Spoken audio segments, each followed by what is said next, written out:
My wife Lynn and I have been together for 6 years and married for 11 months. Our entire history together has been very normal and never once have I noticed any weird behaviors or red flags. I can't stress enough how out of character this whole thing is for her. Lynn is very kind, intelligent, and thoughtful. She's always been the no-nonsense type of person. Being childish or trying to scare me is not something she'd normally do. She doesn't even like watching horror movies.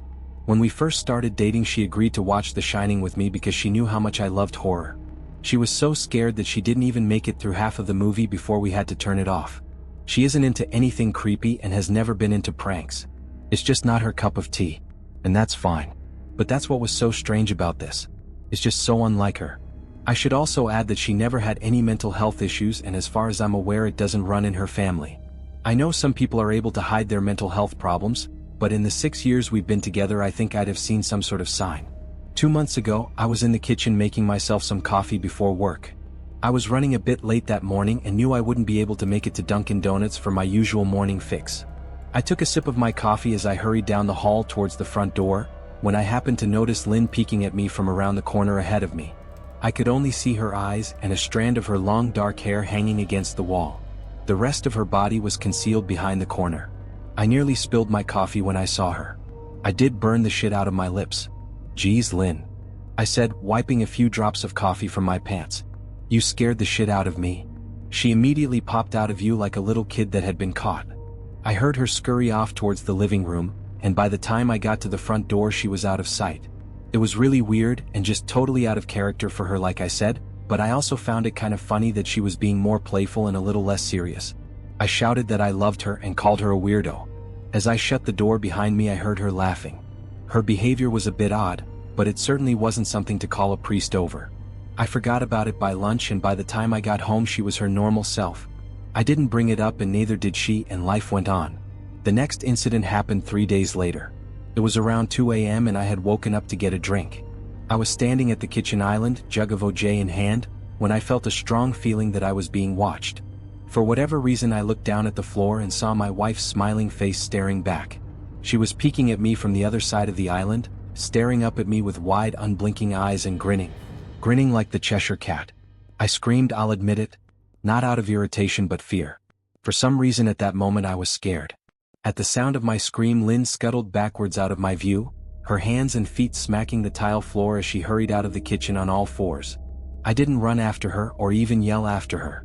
I just stood there frozen in shock, wondering what fuck had possessed her to do that. It took me a little longer than I'd like to admit to go back upstairs, but I eventually did.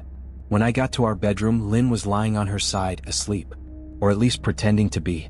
I stood there for a while, watching her breathing to be sure she really was asleep. I had the feeling she might jump out at me the moment I got into bed. But she didn't. I climbed into bed and she didn't even move. Her breathing was soft and deep, and I was starting to wonder if I dreamt the whole thing. The next morning I waited for her to come down for coffee, and after handing her a mug and kissing her cheek I decided to ask her about it. "What was that about last night?" I asked, keeping my tone light so I didn't offend or embarrass her. She frowned over her cup of coffee, shaking her head like she had no clue what I was referring to.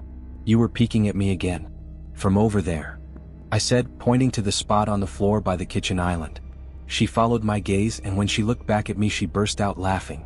She laughed so hard that I couldn't help but join her. "You creep me the fuck out sometimes, you know that?" I said. She giggled and set her cup on the counter and wrapped her arms around my neck. "You creep me out all the time. So I guess we're even," she teased. We said our goodbyes and left for work. As I drove I kept thinking about how creepy it had been seeing her grinning at me from behind the island like that. The sounds her hands made on the floor as she crawled away. I told myself she was just trying to be silly. Just trying to join me in my love of all things horror. It's not like I was afraid of her. But it still didn't sit right with me. I started seeing her peeking at me more and more. Sometimes she'd be peeking out from behind the couch or living room curtains. Once she even managed to get inside her grandmother's old trunk that sits at the foot of our bed. I might not have even known she was there at all had the trunk's old hinges not given her away. She'd had the lid propped up just enough so that only half of her face peeked through. She'd been grinning like an excited toddler. It was unnerving. I didn't even know what to say to her. All I could do was stare. When I finally found my voice, I asked her why on earth was she doing this. She didn't answer, but she had slowly closed the lid, shutting herself inside the trunk. I just walked away feeling disturbed. I didn't understand why she was doing it, but it clearly made her happy. I just hoped she would tire of the game quickly. Lynn didn't peek at me for the next 2 weeks. I started to think she was done with her weird prank and I was relieved. We were watching a show on Netflix one night and I jokingly said that I hadn't seen her peeking at me lately, and that she must have given up on her spy game. She looked up at me with a small smile and said, "Maybe I've just gotten better at it." I didn't say anything, but I wondered whether or not she was joking. For the next few days I couldn't stop thinking about what she'd said. Was she still peeking at me when I wasn't looking and I just hadn't noticed? And if so, what the hell was she getting out of this? I started to feel paranoid, constantly checking whether she was watching from around the corner or behind a door. I was jumpy whenever I was home and she wasn't in full view of me. I felt stupid and a little crazy. But after a few weeks without another incident, I began to relax. I stopped checking behind furniture and walls and told myself it was just a bad memory. Then a few days ago things got so much worse. Lynn left to go to a friend's and I lounged on the couch and played a couple games on my laptop. Around 9 p.m. I hopped in the shower, and as I was washing the soap from my hair, I felt that awful feeling that I was being watched. I slowly opened my eyes and almost had a fucking heart attack. Lynn was peeking from behind the shower curtain, her entire head stretched into the shower, leaving just her body outside. Her long dark hair hung against the curtain, the ends dripping with water. Her mouth hung open in a terrible grin, eyes wide and red, as if she hadn't blinked in a while. I screamed and jumped back against the wall. She didn't move, nor did her smile waver. Her makeup ran down her cheeks in 2 black streaks. She looked giddy and completely deranged. I was fucking terrified. We stood like that for a few moments, neither of us saying a word. Finally, after what felt like forever, she slowly pulled her head back out of the shower, and I watched her blurry figure through the curtain as she moved backwards towards the bathroom door. A second later, the bathroom door slammed shut, hard enough to rattle the mirror. I screamed again and jumped out of the shower to lock the door. I stayed inside the bathroom for over an hour. Maybe I overreacted to some of you. But joke or not, I wasn't going to put up with the crazy shit anymore. That's what I kept telling myself as I paced in my bathroom, stopping to listen at the door every few minutes. Suddenly I heard a muffled sound, and I pressed my ear against the bathroom door, straining to listen. I couldn't hear anything, but I envisioned Lynn standing on the other side of the door, giggling at her joke. I felt a surge of anger. I was beyond pissed at being made to feel scared in my own house, and made to hide in the bathroom for an hour. All for what? Some joke? If it was a joke, it was an awful one. What the fuck, Lynn? I snapped. This shit is getting really fucking annoying. I waited for her to apologize or to call me a jerk. But instead I heard a faint moan, so quiet I wondered if I heard it at all, and then complete silence. Lynn? I called out, not able to even hide the shakiness in my voice. I got no response. Just my own heavy breathing. I swear to God, just fucking stop it. I yelled, pounding my fist on the door. I waited for her to cuss me out, something I would expect from me talking to her like that. I never screamed at her before. But there was nothing. Just the occasional drip from the shower head. I won't deny that I was scared. Too afraid to open the damn door and face my own wife. I waited another 30 minutes or so, which feels like a fucking lifetime when you're scared. Finally I decided I wasn't going to spend the night hiding in my bathroom, so I got down on my knees and peered under the door. I almost expected to see her face peeking back at me, but thankfully I didn't. I could see straight down the hallway to the top of the stairs, but no Lynn. I didn't know if I should be happy about that or not. I looked for a few minutes, waiting to see her head pop up over the top step, but it never came. I stood up, my hand hovering over the door, and mentally prepared myself to open it. I slowly turned the lock with shaky fingers, and was about to yank it open when I heard a sound that still makes me feel nauseous when I think about it. A moan, louder than before, but this time I was able to tell just where it was coming from. I turned my head to the closet door as if in slow motion, and locked eyes with my wife, who was peeking out at me from the slight gap. Her eyes were still wide as ever, and her mouth was hanging open in the most grotesque gaping smile I'd ever seen. I didn't even scream. I was too scared for even that. Her hands were clasped to her chest, body trembling with sheer delight, as if she could barely contain her excitement. A short raspy moan bubbled up from her throat, deep and raw, sending a shiver through my entire body. Somehow I found the ability to pull the bathroom door open and ran as fast as I could all the way down the steps, snagging my keys and phone from the table in the living room before running outside to my car. I could hear her shrill laughter behind me, but I didn't hear her getting closer. I didn't bother shutting the front door. I drove away from the house faster than I legally should have, shivering the entire time, either from fear or the cold. Maybe a little of both. I hadn't grabbed a coat or even a pair of shoes. I was still in my boxers and my hair was still damp. I drove straight to my brother Chris's house about 40 minutes away, ignoring any and every call and text I got. I didn't check my phone until I was safely parked in my brother's driveway. Lynn had called 4 times and sent a flurry of texts, all wondering where I'd gone and why I left like that. I threw my phone at the dash in a rage, furious at her nonchalant attitude. My brother and his wife were surprised to see me, especially dressed in just a pair of boxers, but told me to stay as long as I needed. Chris lent me some clothes and asked me what happened. I told him Lynn and I had a fight but didn't get into the details. I didn't want him to think I was overreacting, leaving my wife over a prank, even if it was a strange one. I mean, hadn't I encouraged her for years to lighten up instead of being so serious all the time? I had wanted her to relax and loosen up, but this was definitely not what I'd had in mind. I tried to sleep on their sofa, but my brain wouldn't let me sleep. Every time I closed my eyes I saw Lynn's face staring at me from inside the closet. Knowing she'd been in there with me the entire time made my skin crawl. She'd never left the fucking bathroom at all. Instead she slipped inside the closet and slammed the bathroom door shut to fool me. The mere thought of going back home gave me anxiety. I tossed and turned, unable to sleep. Chris ended up giving me a sleeping pill so I was able to get a little rest. My sleep was filled with terrible dreams. All of Lynn's smiling face. I woke up just as the sun started to rise. My sore body ached from the sofa and I felt drained. I knew I'd have to call Lynn at some point, but I didn't know what to say to her. I wouldn't be going home unless she gave me her word she'd never do any more creepy shit. I just wanted my wife back. Her normal serious self never looked so good to me. I was contemplating calling her and telling her that, when that familiar feeling came over me, I was being watched.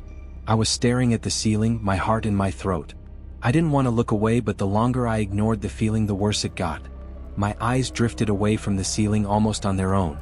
Her face was pressed up against the window beside the couch, staring down at me with that same gaping smile. Drool dribbled down her lips, leaving 2 long streaks down the glass.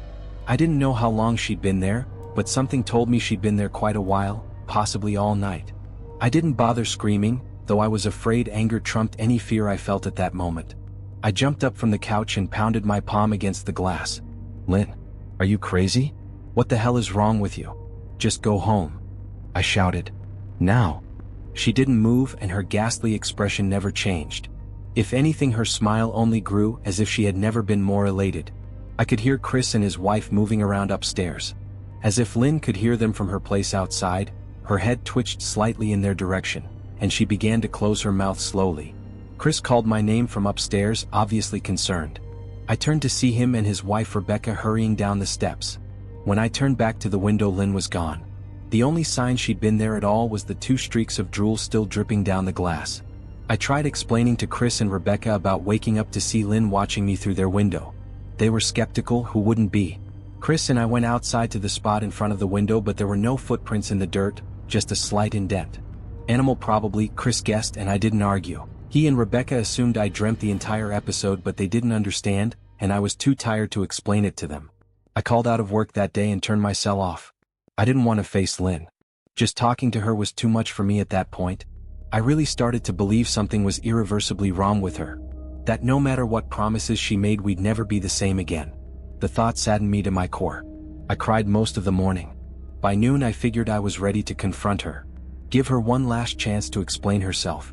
I could at least give her that after 6 years, I told myself. I turned my phone on and saw the dozens of texts she'd sent, all from a seemingly concerned wife. "Can we talk? I love you. Please call me. I'm really worried. Can you answer? Just come home." And more of the same. All texts telling me she loved me and she wanted me home. How worried she was. Not a damn one addressing the crazy shit she pulled.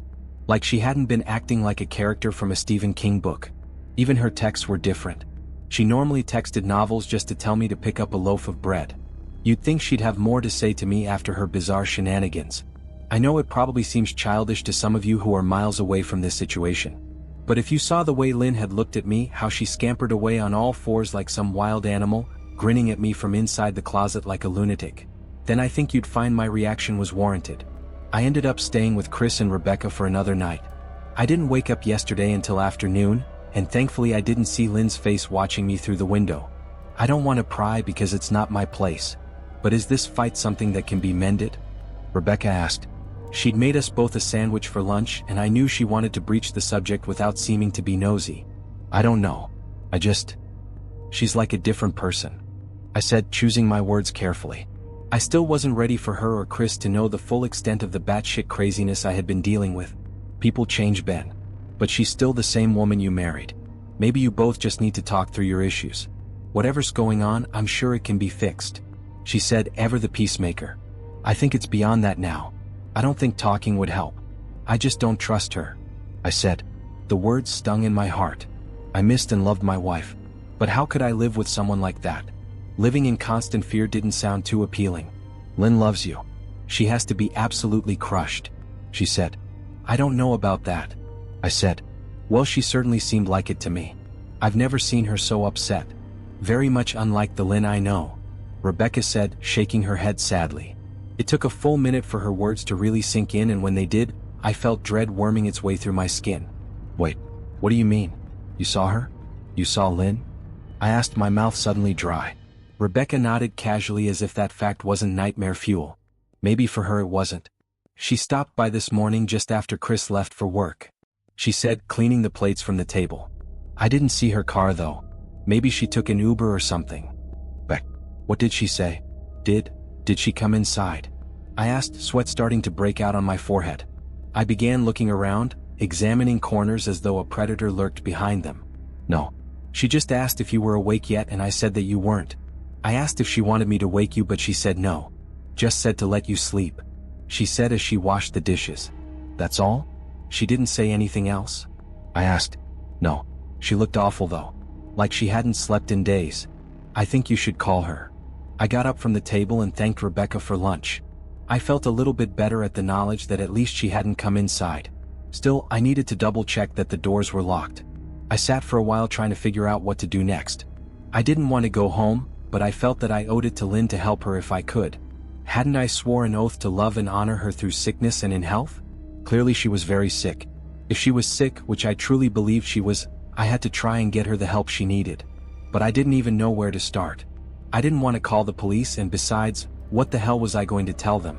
That my wife was peeking at me? That she was being creepy? As bizarre as she'd been, she still hadn't committed any crime. Not yet anyway. The police would have probably said that I was overreacting. But this wasn't some prank. It felt wrong. Dangerous even. Like something sinister lurked beneath her smile. I knew as her husband I was well within my rights to have her committed, but what if she simply acted normal in their presence?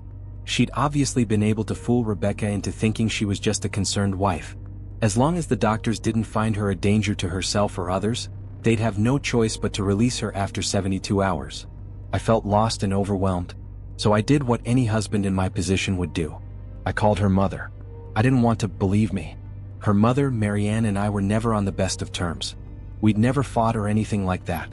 She just wasn't a very warm person and wasn't really easy to get along with.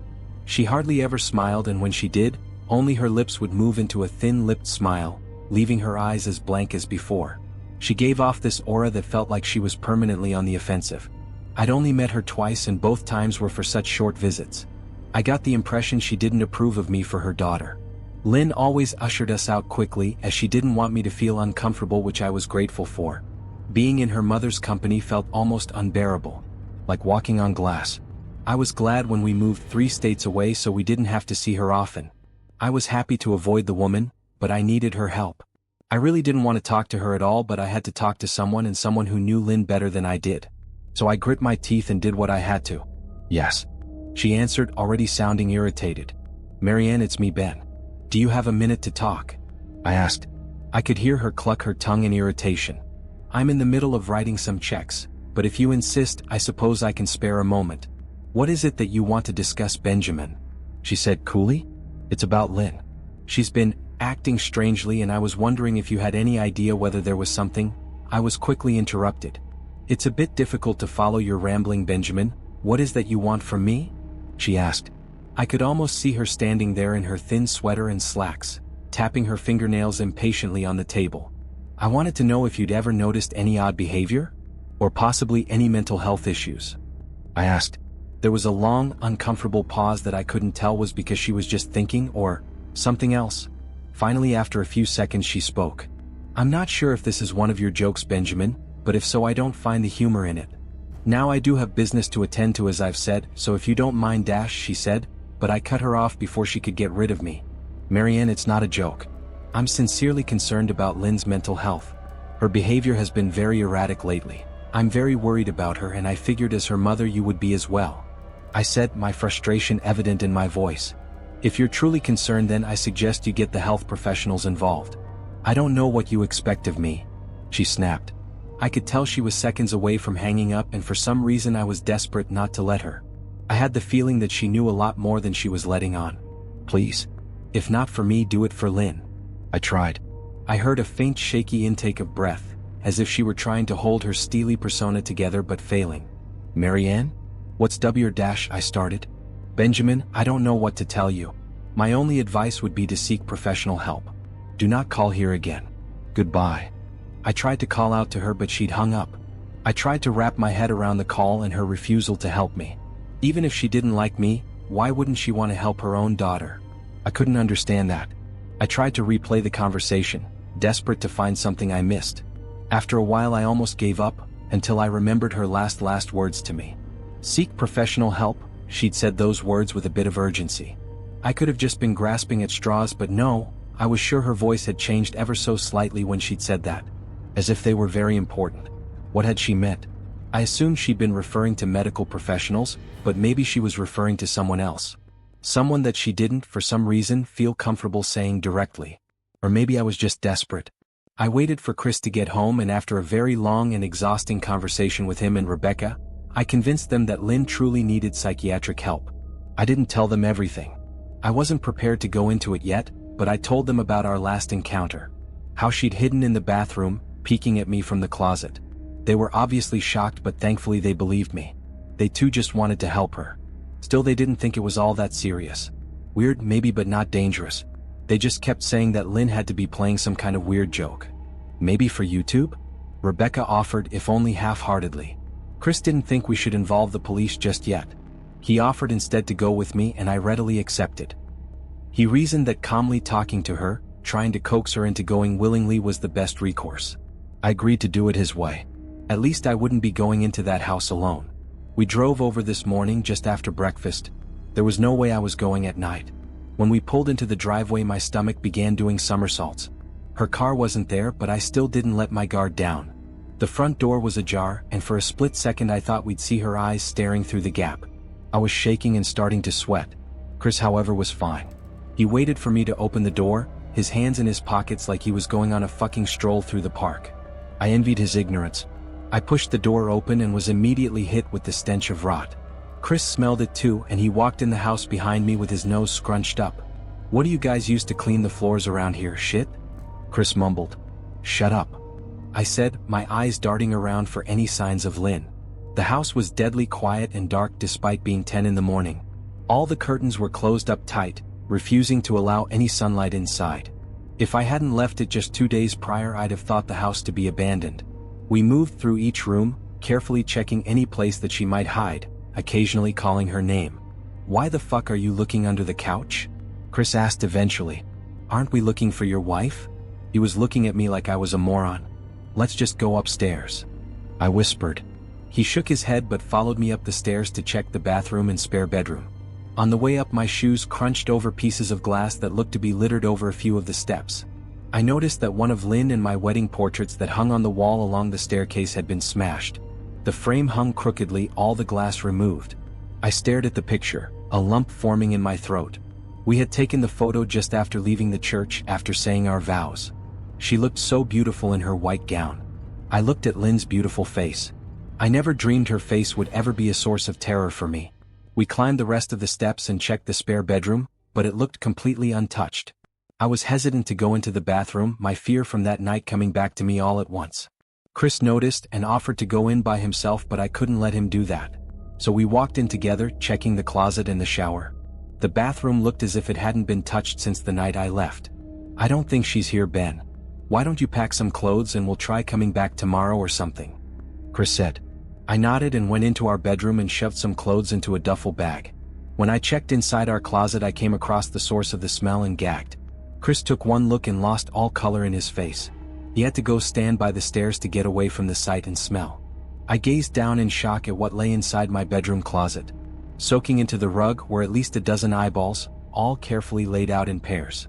Some were as large as a quarter while others were as tiny as a marble.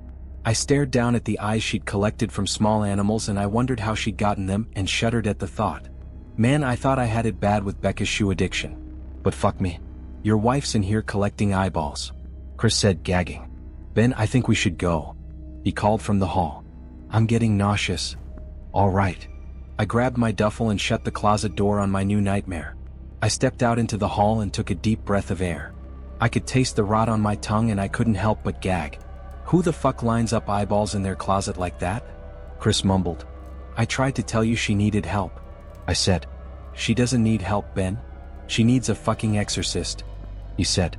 You coming or what? I can't stand the smell any.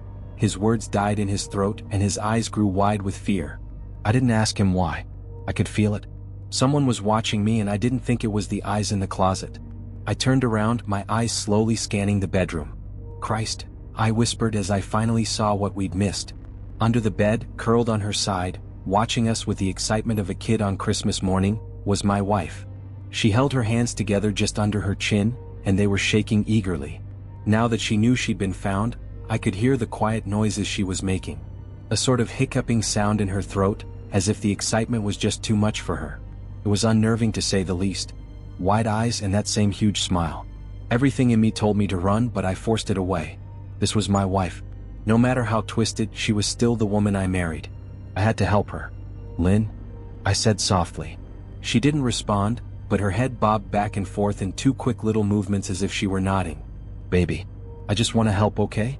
Can you let me do that? I asked. I had taken a single step forward, approaching her like some kind of dangerous animal. I love you, Lynn.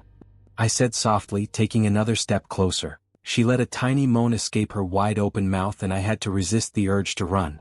Her shoulders were starting to quiver, and her eyes grew as large as saucers. I crouched down so I could see her better and immediately saw the blood.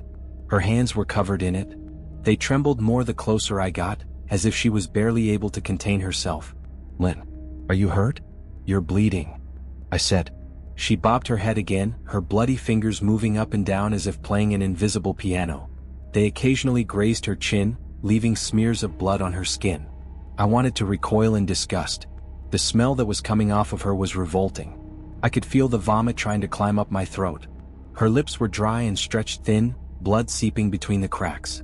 I knew she wouldn't come out on her own, but I didn't want to leave her in the state she was in. I scooted closer and reached out to her. The excited hiccuping sounds got louder and her hands shook, fingers flexing. It was then that I could see the blood oozing from in between her fingers. Oh my God, Lynn. You're bleeding, I said. Instinctively I reached out to take her hand, but before I could even touch her, her hand sprang out towards me. A sharp pain shot through my arm and I fell back on my ass. My arm burned and I could see the blood dripping down onto the carpet. I looked back at her in shock and saw her grinning madly, her fingers clutching a large shard of glass. You all right in there? Chris asked from behind me. I turned my head slightly and nodded to him, cradling my arm to my chest. When I turned back to face Lynn, I saw that her focus had shifted. She wasn't looking at me anymore. And she wasn't smiling anymore either. She was staring past me, her eyes glaring at Chris the way a hungry lion might stare at an antelope. Her mouth was still hanging open, but it was twisted into a snarl. I got to my feet and began walking backwards down the hall, afraid to take my eyes off her. Are you bleeding? Chris asked. The moment the words left his mouth, Lynn started fast scooting out from under the bed, the glass shard still in her fist. Chris, run. Go. I yelled. He must have been too afraid to move because a second later I felt my back bump into him. He was still standing at the top of the stairs, staring at the horror that was my wife. Lynn had crawled completely out from under the bed and stood in the bedroom doorway, her face twisted in rage. Her whole body was visibly tense. Blood ran down her fingers and onto the floor. Jesus, Lynn. Chris said, You playing hide and seek? I reached back and pushed him towards the steps. Move your ass, Chris, I said as quietly but firmly as I could. Lynn bobbed her head in fast, sharp motions, and began to grin, stretching her mouth open wider and wider so that her chin seemed to touch her chest. I heard Chris mutter a prayer and then he was running down the stairs. I stood at the top of the steps, stuck between the love for a woman who clearly needed serious help and self-preservation. "I only want to help," I said, choking back tears. Her eyes focused on me once again as she slowly lifted the glass, holding it out in front of her. And then she started sprinting towards me, grinning with utter excitement. Thankfully my body took over and I flew down the stairs, skipping 2 or 3 at a time. I made it to the front door before I felt her leap onto my back, wrapping her arms around my neck, her open mouth next to my ears so that I could hear those terrible hiccuping sounds up close. I shook her off me, knocking her to the floor. I felt a searing pain in my back as she went, but I tore open the front door and bolted to my car. Chris was standing in the front yard, talking on the phone with the police. I didn't say a word, I just ran to my car and jumped in. Chris took the hint and followed me, still on the line with 911. I watched the rearview mirror, sure I'd see her there running after us. But I never did. I went straight to the ER and got 11 stitches in my arm and 3 on my back. The police asked a lot of questions and went back to the house to do a search, but of course, Lynn wasn't there. They advised me to stay with a friend or relative for a while and to file a restraining order as soon as I could, but none of those things would matter. Somehow I just knew. I dropped Chris off at home and went to a motel an hour away. I wanted to put as much distance between me and Lynn as I could. This is where I've been for the last 4 hours. I thought maybe the police would find her, maybe they'd get her the help she desperately needs. But now I don't think so. Because 40 minutes ago I got a text from an unknown number. Just 3 words, "I found you." And a picture attached. The picture was dark and grainy, but I instantly knew what it was. There was no mistaking my wife's eye. I started typing this out immediately after. I don't know what to do. I'm alone and scared, and I can't help but feel that I'm being watched.